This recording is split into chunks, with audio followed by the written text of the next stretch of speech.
हे guys, welcome back Sunita More official channel. कैसे हैं आप सब? उम्मीद करती हूँ कि आप सब बहुत अच्छे हैं। सो गाइस, आज मैं बेबी के लिए सेरेलैक आप लोगों के साथ यूज़ कर रही हूँ, जो कि आप सब बाहर से जो सेरेलैक खरीदते हैं ना, उससे बेटर ये ही होगा। आपके बेबी के लिए सबसे ज़्यादा हेल्थी होगा और सबसे ज़्यादा प्रोटीन बेस होगा। इस वजह से मैंने सोचा कि आप लोगों के साथ भी मैं ये सेरेलैक शेयर कर दूँ, क्योंकि मैं अपने बेबी को यही खिलाती हूँ और इसके काफ़ी सारे रिज़ल्ट अच्छे आए हैं। इस वजह से मैंने सोचा कि मैं आप लोगों के साथ भी शेयर कर दूँ। तो सबसे पहले यहाँ पे मैं इसका पूरा प्रोसेस दिखाऊंगी कि कैसे सेरेलैक बनाना है हमें।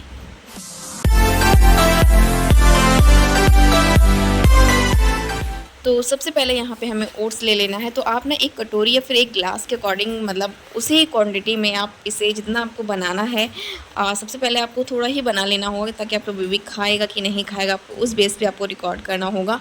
तो सबसे पहले यहाँ पे मेरे बेबी खाती है, इस वजह से मैंने यहाँ पे लिया हुआ है एक कटोरी, मतलब 3 कटोरी, एक साइज़ की 3 कटोरी से मैंने लिया है ओट्स। और इसको हम क्या करेंगे, गैस की फ्लेम को कर देंगे ऑन, और ना बिल्कुल धीमी आंच पे इसको हम अच्छे से भूनेंगे। हल्का ब्राउन शेड में कर लेंगे ना, इसकी खुशबू आप देखेंगे तो खुशबू इसकी बहुत ज़्यादा प्यारी सी आती है। तो उस बेस पे आपको लगेगा कि हाँ, ये अच्छे से भुन चुका है। तो हमें उसी स्टेज पे हमें इसे निकाल लेना। तो यहाँ पे आप देख सकते हैं, मैंने वीडियो को ज़्यादा फास्ट नहीं किया, मैं बहुत ही स्लो आपको दिखा रही हूँ, बहुत ही अच्छे से आपको समझा दूँगी कि आपके बेबी के लिए सबसे ज़्यादा बेस्ट है। तो यहाँ पर मैंने ओट्स लिया हुआ है, आप देख सकते हैं हल्का सा भुना हुआ है। और भूनने के बाद हमें क्या करना है, इसको हम उतना ही स्टेज पे निकाल लेंगे। और जो इसके नीचे आप देख सकते हैं, इसके नीचे ना थोड़ा सा ओट्स में क्या होता है कि थोड़ा भूरापन रह ही जाता है, तो उसको आप निकाल के बाहर एक्स्ट्रा हटा दें, क्योंकि उसको बेबी के उसमें ना डालें, क्योंकि ये अगर डालेंगे ना तो थोड़ा हल्का तीखापन आ जाएगा। इस वजह से उसको निकाल के बाहर एक्स्ट्रा रख दें और इसे अच्छे से कढ़ाई को वापस से पोंछ लें। दूसरे स्टेज पे हमें लेना है चूरा, जो हम पोहा बनाते हैं ना, उसी पोहे से हमें लेना है चूरा, और इसको भी हम उसी सेम कटोरी से ही नाप लेंगे और उसका सेम क्वांटिटी रखेंगे। 3-3 कटोरी, मैंने यहाँ पे थोड़ा मुझे ज़्यादा लेना था, इस वजह से मैंने 3-3 कटोरी ली है। अगर आपको ज़्यादा बनाना है तो आप उसी स्टेज पे आप मतलब डाउन, आप जो भी करना है आपको, ज़्यादा ऊपर नीचे कैसे भी करना है आप वो कर सकते हैं। और इसे भी हम सेम स्टेज पे ही भूंज लेंगे अच्छे से। और यहाँ पे भी आप देख सकते हैं चूरे में भी हल्का ब्लैक साइड सबको दिख रहा होगा, तो सेम उसी स्टेज पे हमें हल्का ब्राउन शेड में करने के बाद इसे हमें निकाल लेना है। जैसा कि मैं निकाल रही हूँ, सेम वैसे ही निकालना है। उसके बाद यहाँ पे कढ़ाई में आप देख सकते हैं ब्लैक पर आ चुका है, तो इसे हम बाहर निकाल के हटा देंगे। उसके बाद वापस से हम कढ़ाई को अच्छे साफ़ करेंगे। साफ़ करने के बाद यहाँ पे हम लेंगे मखान के लावा, जो कि हमें मतलब क्वांटिटी जितनी हमने पोहा की और ओट्स की ली है, उससे हमें 2 गुना ज़्यादा लेना है। मतलब कि अगर हमने 3-3 कटोरी ली है, तो हमें यहाँ पे बड़े साइज़ की हम 3 कटोरी या फिर 4 कटोरी ले लेंगे, ताकि उससे थोड़ी सी बड़ी कटोरी होगी तो ज़्यादा अच्छा होगा। तो यहाँ पे देख सकते हैं, इसे भी हमें सेम स्टेज पे भूंज लेना है। इसमें हमें कोई घी वगैरह नहीं डालना है, आपको याद रहे कि इसमें घी नहीं डालेंगे। सेम हमें सिर्फ और सिर्फ गैस की फ्लेम से ही इसको हमें अच्छे से भूनना है। भूनने के बाद क्या करेंगे, हम इसको भी वापस उसी स्टेज से निकाल लेंगे। हल्का सा ही ब्राउन हो जाएगा, आप इसे टेस्ट करके देखेंगे ना तो कुरकुरी टाइप में ये हो जाएगा। तो हमें इसे स्टेज पे निकाल लेना है। निकालने के बाद हम क्या करेंगे, आप देख सकते हैं अच्छे से इसको भूनना है, जितना कि ये कुरकुरी हो जाए। आपको खुद ही समझ में आ जाएगा कि इस स्टेज पे हमें इसे बंद करना है। तो जितना ही अच्छे से भून लेंगे ना, कभी कभी क्या होता है यार, मखान के अलावा ना मतलब बहुत ही ज़्यादा ड्राई होते हैं, तो उन्हें बहुत ही ज़्यादा टाइम लग जाता है। जैसा कि मेरे जो थे 3-4 दिन से लगातार बारिश हो रही थी, इस वजह से ये जो लावा थे ना काफ़ी ज़्यादा महरा गए थे, मतलब नरम पड़ गए थे। इस वजह से मुझे ना काफ़ी टाइम तक इसको भूनना पड़ा। तो मैंने वीडियो को ज़्यादा मतलब स्क्रिप्ट नहीं किया है और ज़्यादा फास्ट भी नहीं किया, इसलिए आपको समझ में आ रहा होगा कि टाइम लगता है। और यहाँ पे मैं आपको टच करके भी दिखा रही हूँ कि अभी थोड़ी सी और ज़रूरत है इसे भूनने की। तो यहाँ पे मैं हल्का हल्का और भूनती हूँ। यहाँ पे आप कहीं कहीं देख रहे होंगे कि मतलब हल्का ब्राउन शेड आ ही चुका है। तो हमें सेम प्लेट में ही हमें इसे निकाल लेना है। निकालने के बाद हमें क्या करना है, हमें लेना है ड्राई फ्रूट्स। यहाँ पे हम लेंगे काजू और बादाम। जितना कि हमने मखान के लावा लिया था ना, और जितना हमने पोहा और ओट्स लिया था, उसी हाफ क्वांटिटी में हमें लेना है। तो सबसे पहले हम यहाँ पे क्या करेंगे, आधा चम्मच घी लेंगे। घी में हम डाल देंगे बादाम और काजू, दोनों को अच्छे से हम भून लेंगे। इतना भूनेंगे कि हल्का सा बस ब्राउन हो जाए और खुशबू आने लग जाए। बादाम को और काजू को ज़्यादा नहीं भूनना है, क्योंकि अगर ज़्यादा भून लेंगे तो ये जल जाते हैं।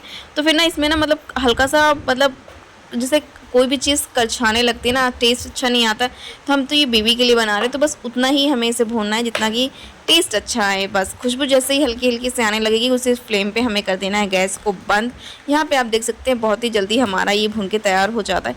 उसके बाद हमें सब कुछ एक ही प्लेट में निकालना है क्योंकि सब तो उस मिक्सर के जार में ही पीसा जाएगा, तो इस वजह से सबको आपको सेम निकाल लेना। तो यहाँ पे हमारे जितने भी ड्राई फ्रूट्स थे, अगर यहाँ पर मैंने काजू बादाम लिया है, अगर आप कोई और ड्राई फ्रूट्स भी ऐड करना चाहते हैं अपने बेबी के लिए तो आप ऐड कर सकते हैं, जैसे कि अखरोट भी आप यूज़ कर सकते हैं और भी कोई आप यूज़ करना चाहते तो वो भी यूज़ कर सकते हैं। यहाँ पे आपने देखा है कि अच्छे से ये सारे के सारे मैंने सेम प्लेट में निकाल लिए है। निकालने के बाद मैंने इनको अच्छे से ठंडा किया है। ठंडा करने के बाद हम मिक्सी का जार लेंगे और सेम क्वांटिटी में मतलब इसे हम मिक्सर के जार में डाल देंगे और अच्छे से इसका एक पाउडर बना लेंगे। तो यहाँ पे आप देख सकते हैं इसको ना हल्का हल्का ऊपर ऊपर करके ही निकालना है क्योंकि जो नीचे की क्वांटिटी बचती है ना तो वो हल्का सा मतलब रह ही जाता है। तो हमें क्या करना है, ऊपर ऊपर हमें निकाल लेना। यहाँ पे हमारा मिक्सर के जार में हमने पीस लिया है और यहाँ पे एक पाउडर बन के तैयार हो चुका है। तो हमें याद रहे, मतलब आपको याद रहे कि मतलब ये पूरे जितने भी ड्राई फ्रूट्स है ना ये अच्छे से ठंडे हो जाएंगे, तभी हमें इसका एक पाउडर बनाना है। अगर आप इसे गरम गरम पीस लेंगे तो ये क्या होगा कि मतलब मेल्ट नहीं होगा अच्छे से। जब थोड़ा ठंडा हो जाएगा ना, ठंडा होने के बाद ही इसको अच्छे से पीसना है। तो यहाँ पे जितना भी था मुझे अच्छे से अंदाज़ा है कि मतलब कितने टाइम में कितनी बार में ये अच्छे से पीस जाएगा, तो उसी के अकॉर्डिंग मैं मतलब यहाँ पे बनाती हूँ और करती हूँ। तो यहाँ पे आप देख सकते हैं यहाँ पे मेरा टोटल 3 बार में मैंने इसको कंप्लीट किया था।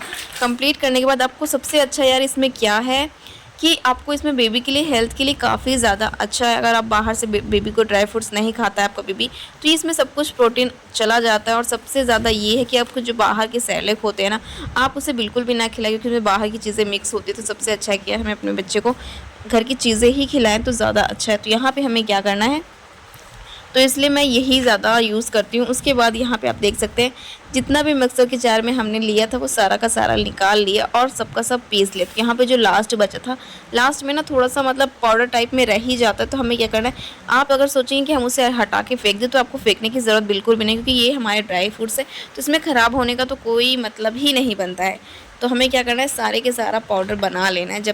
तब तक बनाना है जब तक ये बिल्कुल बारीक, आप देख सकते हैं मैंने इसे चलने से भी चाल लिया था कि मतलब बहुत ही ज़्यादा कम। और सबसे पहले यहाँ पे आप देख सकते हैं थोड़ा सा बचा था उसे मैंने निकाल के वापस से उसमें मतलब मिक्सर के जार में वापस से पीसा है। मैं इसे वापस से चाल रही हूँ। यहाँ पे मैंने टोटली 2 बार चाला हुआ है ताकि जो भी मतलब बचा खुचा हो, ड्राई फ्रूट्स हमारा खड़ा हो, वो एकदम से पीस जाए। तो मैं जितनी बार निकाला, 2 बार निकला है तो दोनों बार मैंने उसको पीस दिया। लास्ट टाइम आप देखेंगे ना तो बिल्कुल जितना भी पाउडर आपके पास बचा रहेगा वो बिल्कुल पीस जाएगा ना।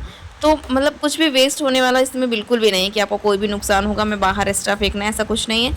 सारा का सारा ड्राई फ्रूट्स आप मिक्सर के जार में इतना पेस्ट बना ले, इतना पाउडर बना ले कि ईज़िली मतलब चलने से छन जाए। क्योंकि यहाँ पे मैंने बिल्कुल बारीक वाली छलनी ली हुई है।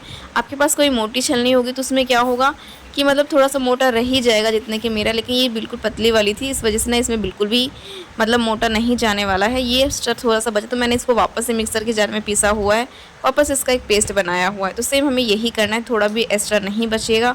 आप सच में आप इसको एक बार बेबी को खिला के देखें, आप बाहर का सेरेलैक लेना भूल जाएंगे, घर का ही ट्राई करेंगे। इसलिए मैंने सोचा कि आप लोग काफ़ी टाइम से पूछ रहे थे कि आपकी बेबी क्या खाती, क्या खिलाती हो, कौन सा सेरेलैक खिलाती हूँ, इसलिए मैंने सोचा कि मैं आप लोगों के साथ ये रेसिपी शेयर कर दूँ ताकि आप लोग भी अपने बेबी के साथ यही खिलाएं तो काफ़ी ज़्यादा अच्छा होगा, हेल्थ के लिए भी, बेबी के लिए भी।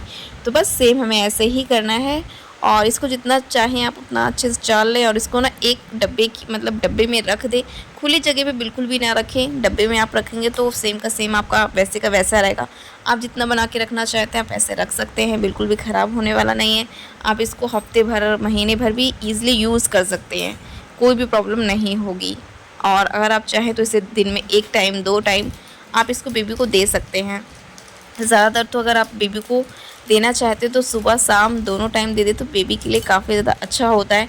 और एक टाइम आप अगर आपका बेबी बाहर से फ्रूट्स नहीं खाता है तो उसमें ना मतलब सेम पाउडर हल्के पानी से गर्म करके और उसमें मिक्स करके उसमें एप्पल को भी अच्छे से उबाल के और उसको मैश करके इसमें मिक्स करके दे देंगे तो भी आपके बेबी के लिए, हेल्थ के लिए अच्छा रहेगा। अगर बेबी एप्पल नहीं खाता तो बनाना भी ऐड करके आप दे सकते हैं। सेम वैसा ही प्रोसेस रहेगा। आप ईज़िली आप इसको ट्राई करें, बेबी को अलग अलग चीज़ें खिलाएं तो काफ़ी ज़्यादा बेबी के लिए अच्छा होता है। तो यहाँ पे जितना ये पाउडर है हमारा सारा का सारा पाउडर बन के रेडी हो चुका है और सेम मैं इसे एक डब्बे में बॉक्स में भर के रख देती हूँ। जो कि हमारा डब्बा है ये 1 kg का है, बट मैंने पूरा डब्बा नहीं बनाया हुआ है, इस बार थोड़ा हाफ़ ही रह गया है। तो सेम ऐसे ही पाउडर आप बना के रख लें। ये मेरा 15 दिन ईज़िली चल जाता है। तो बस ये है हमारा आज का वीडियो। आई होप आप लोगों को ये वीडियो अच्छा लगा होगा। कैसा लगा कमेंट करके ज़रूर बताना।